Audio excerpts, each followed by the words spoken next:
Chapter 3. The sound of donkeys' hooves morph from a gravelly thud to a pace-easing, lively clop as the wagon strikes the cobbled road of the harbour metropolis of La Ciotat. Here already? Arriving in the bustling city suddenly makes my heart race and stomach tighten, and feeling the ride could have lasted longer. A barrel provides cover for me to raise my head, and I'm soon gawking at the triple-story pastel-coloured buildings with shuttered windows of greens and blues and whites as we ride through the town's gate. The capital offers a feeling of aliveness. People here are living meaningful lives. Beside one red brick building's second-story boarded-up windows, a black metal-lace sign crosses over the street to an adjacent building. La Ciotat de Paradis. The sign's shadow passes over the wagon as we roll under, ushering in a new world. And then we strike a ditch. The wagon jolts me, whacking my head against the barrel. Ah! I groan, but probably shouldn't have. The bench seat on the wagon releases a loud and slow creak as Balin shifts his bulk around and sees me rubbing my head. The lad from the store's starting a ride. He tugs on Devier's sleeve, pointing me out. Devier turns, his brown eyes reading me as if he himself were a detective. What are you seeking, boy? Those eyes are trustworthy as an angry Pyrenean goat. I clamber the back rail, feeling the jitter of the wagon as the road moves beneath. Halt those legs, Devier shouts, his voice grittier than the cobbles of the street. I clutch Dad's cap and jump off, trip upon landing and roll on the cobbles, the skin of my knees scuffing. Careful, broom brain. Could have busted a kneecap. I get up and take my legs and throbbing knee and sandals and scramble through a thick, noisy crowd and escape to the sidewalk and slack back against the shaded wall of Café de Pensée. Its tatty wooden coffee sign creaking on chains in the breeze, the crowd swamping the streets as Devier and Balin rollick away down the road. That could have caused a severe beating. But perhaps Devier wouldn't have done much with the crowd watching, maybe strangle me a little. As the jammed coffee house, a bourgeois man with charcoal curled hair and a big cravat choking his neck leans back on the main rattan chairs, making it creak like its back is about to snap. He waggles a leather-bound book, rattling it on to a head-nodding crowd of three over the trivialities of life, at his table supporting enough food to feed all the homeless. My trousers have their own triviality. A slight tear in the knee. No wonder my skin aches, but no time for them worries. Tracking those men to that detective is what's important. I just have to keep my distance from Devier and Balin and hope the detective doesn't require much coinage to find Dad. Now, get going. But my feet don't get going. The toes in my sandals don't even twitch. Instead, my fingers jitter against the cold bricks as the noisy streets offer concerns. People strolling and scurrying, roosters crowing in the distant breeze. The buzzing markets and horse carriages clacking along the cobbles. Tracking Dad will be difficult, but I'll never find him by hiding in the shadows. I slip on Dad's cap, comforted under its brim, and step forward. Immediately, the worry that felt like a mule's yoke on my shoulders seems to lift. A fellow in a red and blue jacket bumps past me and flitters, some sort of trick of a hand fan. Annoying, colourfully dressed folk, haggling over jewellery and clothes at roadside stalls. White throwing pins twirl through the air above a crowd of heads, bobbing as they watch. Men puff their cheeks into blasting copper trumpets, following a chap in a green jacket, with big, bold buttons banging a drum with big, bold swings as he leads the booming parade. This is the greatest day ever! I'd love to kick my legs and join in, but if it wasn't urgent to search for Dad, it would be such a pleasure to wander these streets till sunset and on into the evening. Not becoming distracted, I bustle through the crowd, all by the large buildings ranging from red to orange to blue, so much grander than our grey stone shack. Among the crowd, three weedy men, but looking like they could lift horses with biceps similar to mine. What would Taylor know not noticing my bicep flex? Stand on each other's shoulders. The Tower of Three stands before a Tower of Two, poised to fight. This is unmissable. I stand on my toes and grab someone's shoulder and steady myself for a good view. They clap and cry, "Ho!" top man on the Tower 3 bends his knees, and they don't even creak like Benny's. Then he's tossed and flipped through the air and lands on the two shoulders. They wobble and sway. The crowd draws a collective gasp. Please let there be entertaining bruising tumble. They tilt like a tower falling, then crash through a wooden crate of chickens, feathers taped to the skies. The sea-attached streets, more entertaining than any Paris stage, I say, trying to get Taylor from my mind. Drifting on, the crowd begins rolling like a wave down the sea-attached main avenue. I ride with it, keeping watch for the men with the wagon. The sea-attached Palais de Justice rises from the crowd, the sun shining on the building's pillar-fronted entryway in red bricks. A pyramid of rum barrels are lying on their sides and stacked against its wall, and the building's front steps are guarded by serious gendarmes with bayoneted guns. No need to travel too close to them. Beside the gendarmes, at the front of the steps that lead up to the Palais de Justice, the giant black marble statue of Massillon Race's stern figure presides over the building. His shoulders broader than an ox and arms so muscular it's as if they could pull a ship to shore. His Eminence taking the share of the sun. It's unfathomable to contemplate that Mum and Dad saw him stabbed by hippies on these steps. The immense statue is filling me with awe when it bursts, like a flame of fire, roars from behind the Palais de Justice. A fire behind the wall?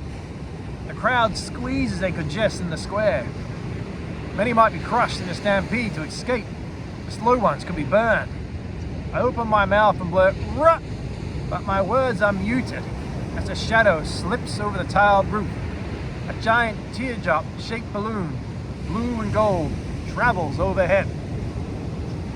A cane basket is attached to the bottom. There is a person inside. A burst of flame whooshes from beneath the balloon. Okay, so there is no fire burning a building, although my cheeks flush a little red from embarrassment. The crowd watches the balloon drift in toward the square. The next tilt as one, gasp as one. A corpulent man behind me rests his paddled arm on my shoulder. "What is that flying thing?" I ask him. A hot air balloon," the fat man says. "Thought those experiments were a myth." Definitely no myth. The blue and gold balloon lowers toward Palais. Another burst of flame rising. The cane basket lowers and reveals it also holds a woolly sheep. He's got a rooster on his head and a duck on his back. And piloting them, stand austerely by the balloon's flame, wearing his famed black spectacles. I recognize Cheval. Yeah! The crowd erupts as if just hearing they've won the 100 Years' War. Regret will niggle me forever if this opportunity to see the king slips by.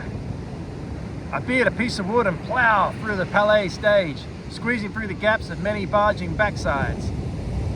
Near the front steps, a bourgeois woman blocks my view of a whopping head of blonde hair and decorated pink feathers. So I slip under her massive pink dress, catch a cheeky glimpse of her pink stockings, pink garters and long legs, then resurface out the other side and squeeze between a jubilant man with a banner and a man with a jabbing elbow. Damn pointing elbow of his jabbing my rib. I'm shoved in the back and my cheekbone punches into a tall gendarme's shoulder. The man glares at me with a pair of dark eyes that appear they could spot a frog in the depths of a muddy pond. The man's hair is as black as his boots, tied back in a ponytail beneath his black hat. Strangely, he has a bow and a quiver of arrows secured to his back, and is bracing his rifle across his durable blue and red trimmed serge coat. As long as he doesn't aim that barrel at me. Cheval adjusts the flame and the balloon sinks toward the stage in front of the Palais. But upon approaching the council's building roof, a catastrophe begins to unfold as the big blue and gold balloon jabs into the tall center spire, the basket clipping the roof. And ooh, breathes from the crowd, uncertain of Cheval's safety. "Keep it steady, Cheval," I whisper. "Don't fall and break your neck." To lose Cheval at a time like this would be devastating for Paradis. The spire tears a mighty strip down the side of the balloon, snagging it like underwear on barbed wire.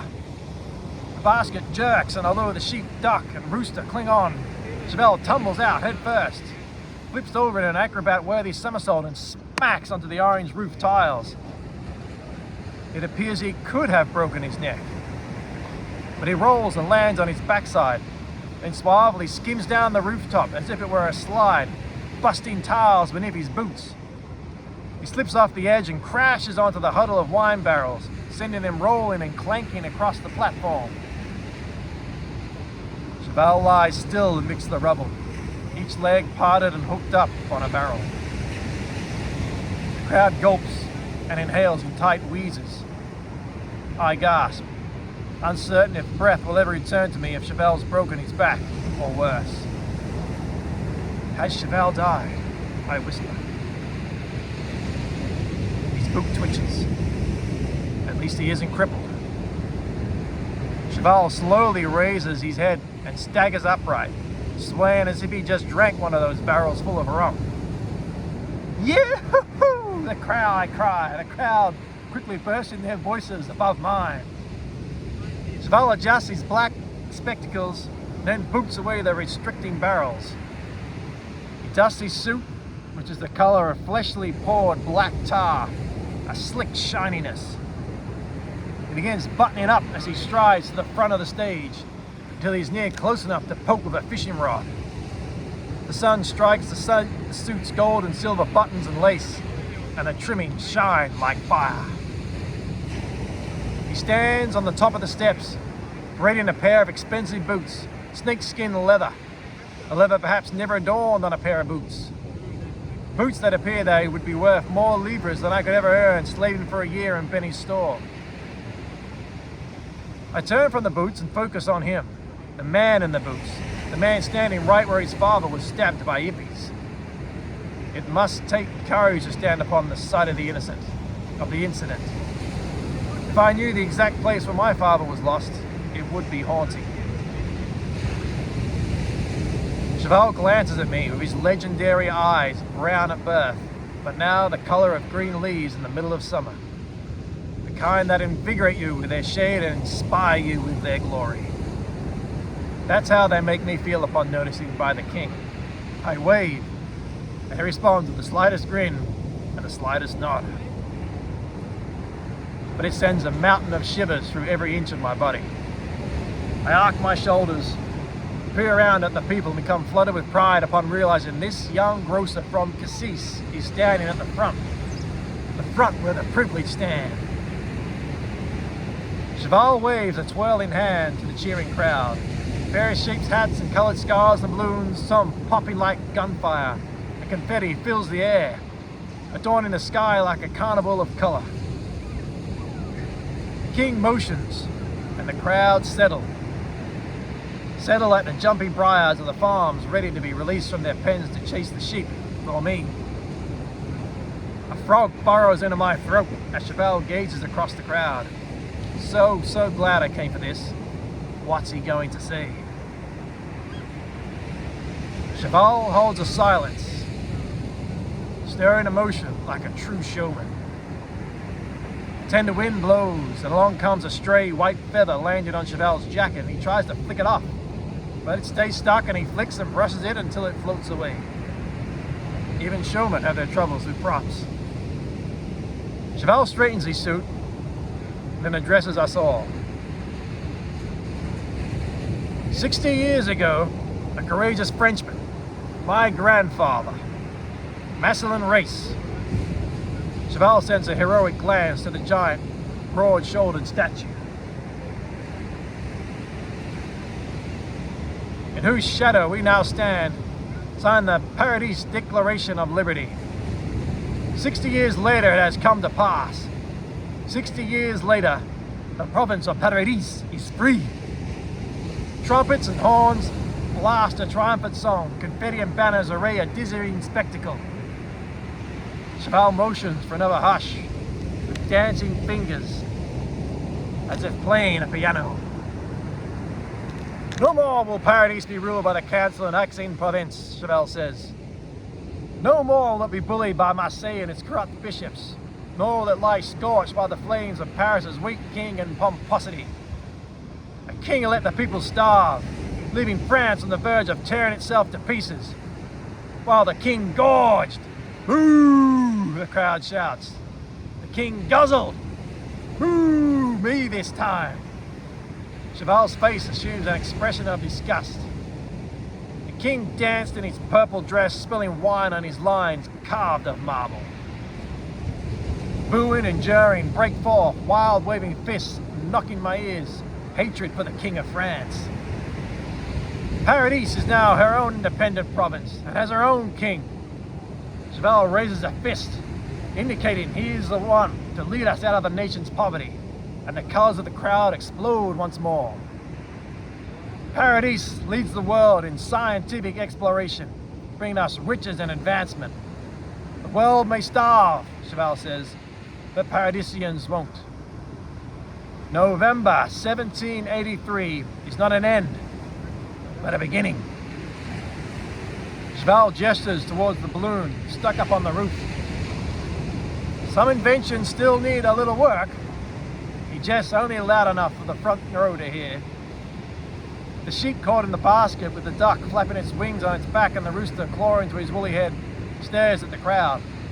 The quaking sheep lets out a trembling "Bah!" seemingly a petrified cry for help.